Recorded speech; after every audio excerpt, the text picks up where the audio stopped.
Que nous avons actuellement en ligne de Nal TV International à partir de Bruxelles, Monsieur Abdelkader, Youssef Abdelkader. Monsieur Youssef Abdelkader.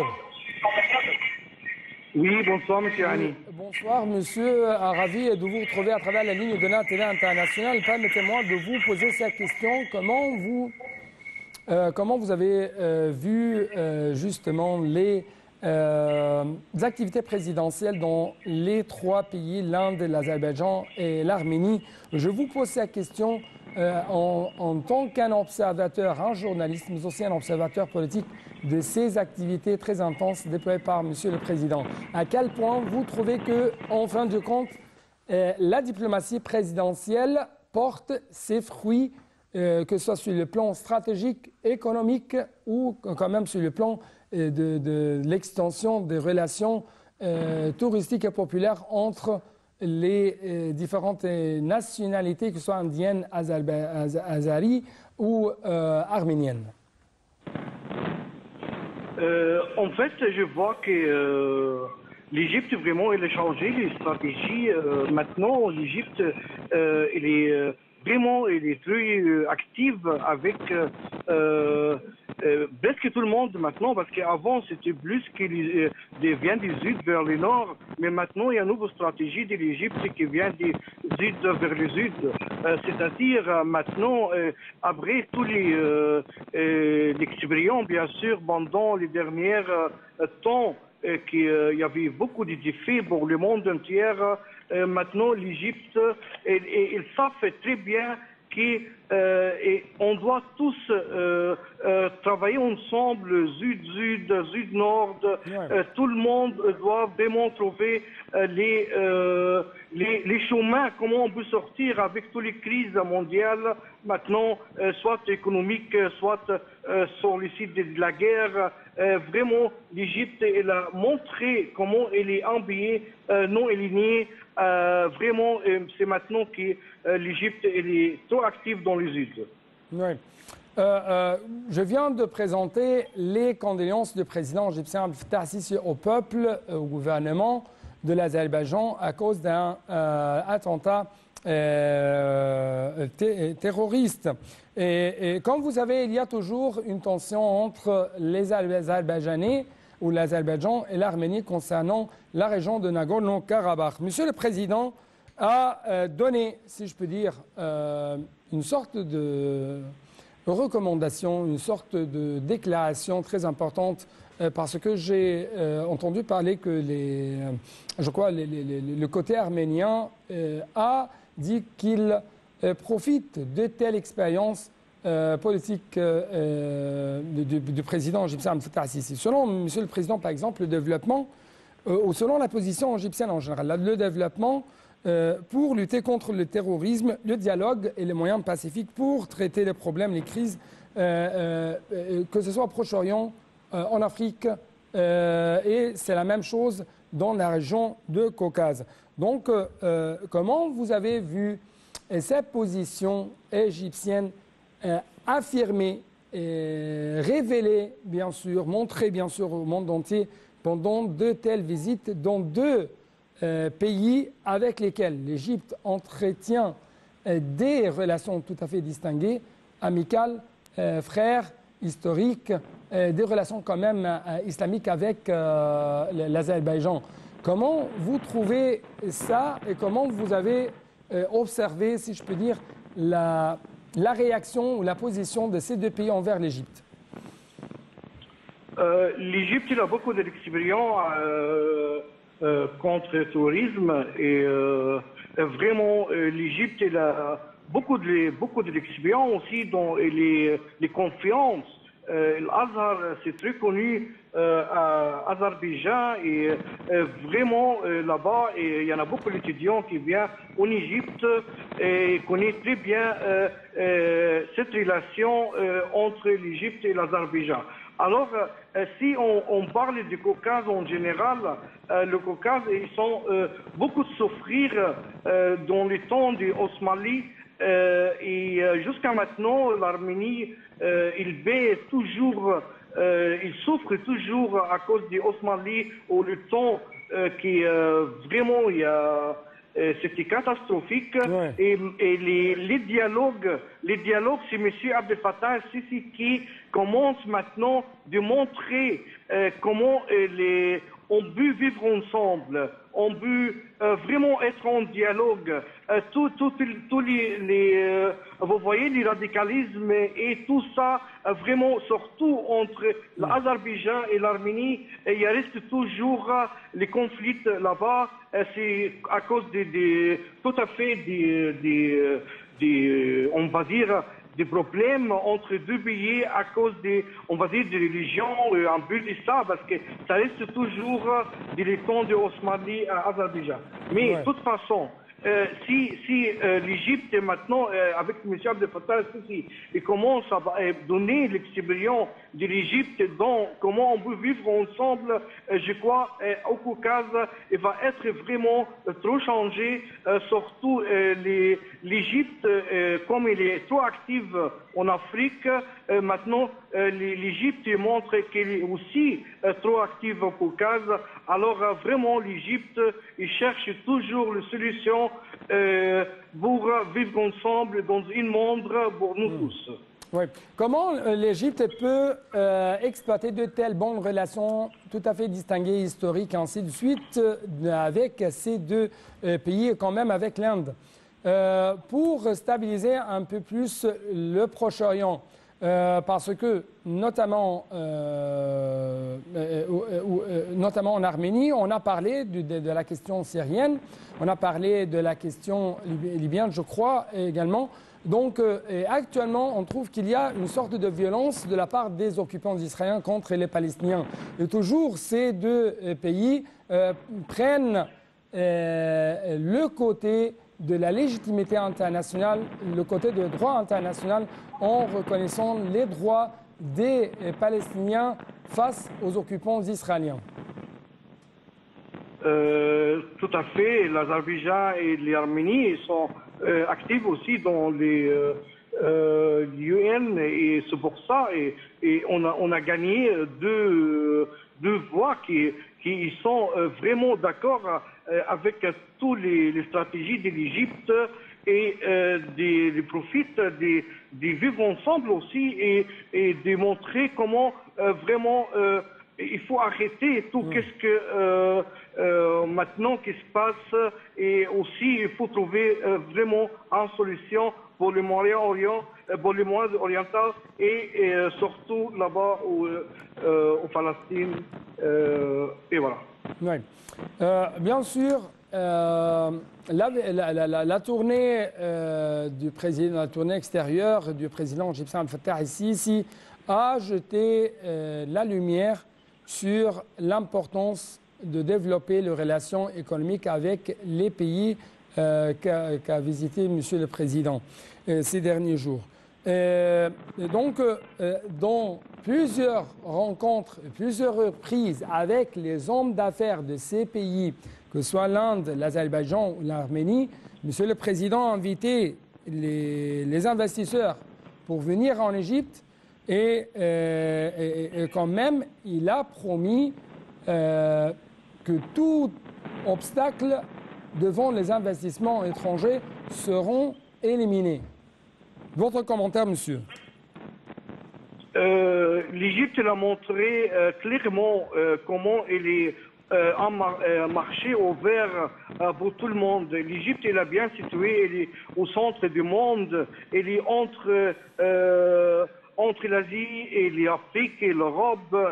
Vraiment, l'Égypte maintenant avec Canal du Suez et tous les méga projets qui changent maintenant en Égypte et avec tous les offres que le gouvernement égyptien fait pour faciliter tout ce qui est économique et investir en Égypte. C'est pour ça maintenant on voit qu'il y en a beaucoup d'investissements qui vraiment se commencent en Égypte et comment tout le monde entier veut vraiment voir une chance de voir être dans un grand marché de 1 milliard et 200 millions de personnes.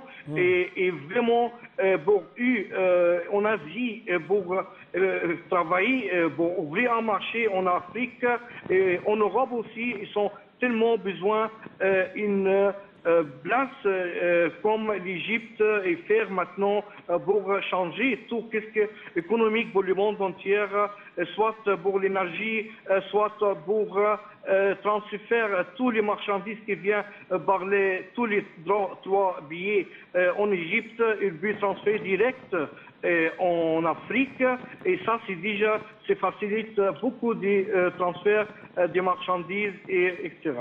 Ouais. Donc vous trouvez que l'Égypte, à travers de telles visites du président, a bien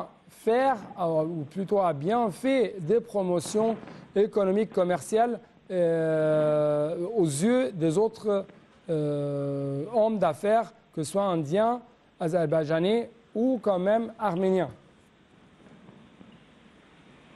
Oui, c'est tout à fait juste. Je parle de ça parce que, comme vous savez, il y a toujours une crise énergétique, une crise dans le domaine de ce qu'on appelle les chaînes d'approvisionnement. Donc, Monsieur le Président a dit qu'à travers notamment la zone économique du canal de Suez, les hommes d'affaires de ces pays, les industriels de ces pays peuvent réexporter leurs produits vers le marché, que ce soit arabe, africain, européen. Exactement, et c'est ça les stratégies d'Égypte maintenant.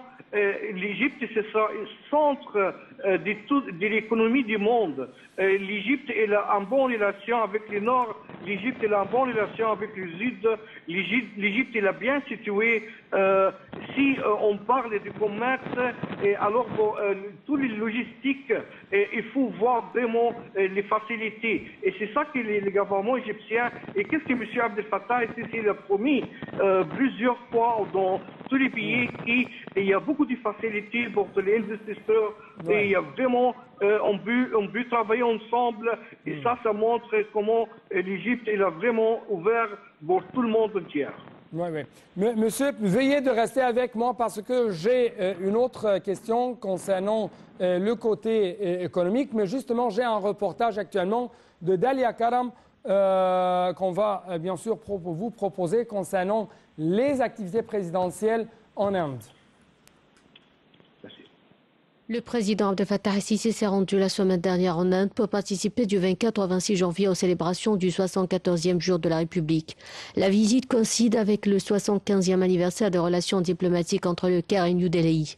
Le chef de l'État était accompagné de plusieurs ministres. Pour la première fois, 180 soldats et officiers égyptiens ont participé au défilé militaire organisé à l'occasion du jour de la République. Le président el-Sisi a été reçu par son homologue indien Draupadi Murmu.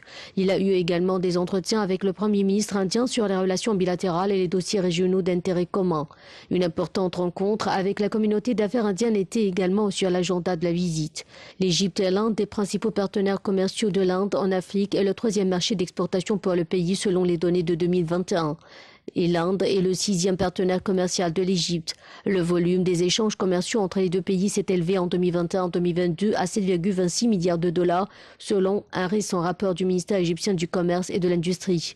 Le volume des échanges de produits non pétroliers entre les deux pays s'est élevé à 4,1 milliards de dollars au cours des 11 premiers mois de 2022, dont 723 millions d'exportations égyptiennes. Selon les chiffres publiés par le gouvernement indien, les entreprises indiennes ont investi 3,15 milliards de dollars en Égypte, notamment dans les secteurs de l'énergie, du textile, de l'agroalimentaire et de la vente au détail. Selon les spécialistes des relations internationales, c'est la première fois qu'un président égyptien est invité aux célébrations du jour de la République de l'Inde, ce qui reflète le poids régional de l'Égypte, pour qui l'Inde est l'un des alliés les plus importants en Asie. L'Égypte a réussi à renforcer ces dernières années ses relations avec l'Inde à tous les niveaux. Le Caire souhaite intégrer les BRICS, groupement économique qui comprend le Brésil, la Russie, l'Inde, la Chine et l'Afrique du Sud. La visite est donc une occasion importante pour évoquer cette question. L'adhésion de l'Égypte à ce groupement lui permettra de booster son économie, affirment les experts. Et d'ajouter, l'Égypte tente également de garder sa place gagnée en 2022 en tant que partenaire de dialogue aux réunions de l'Organisation de coopération de Shanghai. Il s'agit d'une étape importante pour renforcer la coopération avec les 22 pays membres de cette organisation dans un certain nombre de domaines comme le commerce, l'investissement, l'énergie, le transport et le tourisme. Les économistes affirment que la rencontre avec les hommes d'affaires indiens peut élargir la coopération économique et les échanges d'investissement entre les deux pays dans différents secteurs. Ils expliquent que l'Inde peut fournir à l'Égypte sa grande expérience dans des domaines comme les petites et moyennes industries, le développement technologique et les télécommunications. Et d'ajouter, l'Égypte représente pour l'Inde un marché prospère pour les investissements, notamment dans la nouvelle capitale administrative. Elle représente également pour l'Inde la principale porte vers l'Afrique et le Moyen-Orient. Sur un autre volet, les grands dossiers régionaux étaient également présents sur l'agenda de cette visite du président en Inde, notamment la guerre en Ukraine, la situation dans les territoires palestiniens. L'Égypte et l'Inde ont ces derniers temps renforcé leur coopération dans le domaine sécuritaire et la lutte contre le terrorisme. Les deux pays organisent depuis le 14 janvier et pendant 2 semaines des exercices militaires conjoints avec l'objectif de renforcer la coopération militaire et d'échanger les compétences. Selon les analystes, cette visite inaugure assurément une nouvelle phase dans les relations égypto-indiennes. Monsieur Youssef Abdelkader, bien sûr l'expérience économique de l'Égypte, mais aussi les réformes qui ont été adoptées par l'État égyptien ont attiré les différents hommages de la part, que ce soit la communauté des affaires ou la communauté politique de ces pays, l'Inde, l'Azerbaïdjan, l'Arménie. Comment ça va impacter positivement la relance de l'économie égyptienne dans la prochaine période? Ça montre vraiment maintenant que les forces géostratégiques d'Égypte pour être coopérer avec les 3 pays est vraiment intéressant d'être dans les grands marchés arabes et africains. Et bien sûr, c'est tout à fait normal que tout ça, il va donner aussi, il va monter l'économie égyptienne parce que maintenant, il y a 3 billets avec 3 différents investissements qui vont commencer dans une zone internationale qui donne Ouais. Pardon. Et ça donne les portes d'Afrique et tous les pays arabes, c'est-à-dire vraiment c'est un grand commerce international qui c'est gagne-gagne. C'est-à-dire c'est toujours intéressant. Gagnant-gagnant, c'est-à-dire pour tout le monde, c'est vraiment intéressant de commencer de voir une place dans les zones du canal du Suez, parce que vraiment c'est un méga projet, ça va changer trop dans le monde entier, et c'est pour ça maintenant l'Égypte avec le président Abdel Fattah el-Sisi, qui ils sont déjà montré comment l'Égypte il a déjà monté économiquement dans l'économie dernièrement, et tous les méga projets ils sont déjà réalisés en Égypte, et comment l'Égypte il a changé trop dans les dernières 10 ans. Et vraiment maintenant c'est un témoin de tous les billets qui vraiment l'Égypte c'est les bonnes places pour commencer l'investissement. Monsieur Youssef Abdelkader, merci beaucoup pour de tels éclaircissements. En fait, j'ai d'autres questions, j'ai d'autres points à discuter, mais malheureusement je n'ai plus de temps. Mais je dois quand même vous donner une idée très importante aux yeux du monde entier, notamment récemment à travers les déclarations faites par le porte-parole de la présidence égyptienne Bassam Radi. L'Inde et l'Azerbaïdjan considèrent l'Égypte comme parmi les grands pays qui peuvent exporter les énergies renouvelables. Et c'est un point très fort pour l'Égypte, alors que le monde entier souffre d'une crise énergétique. Merci beaucoup pour votre attention et à la prochaine.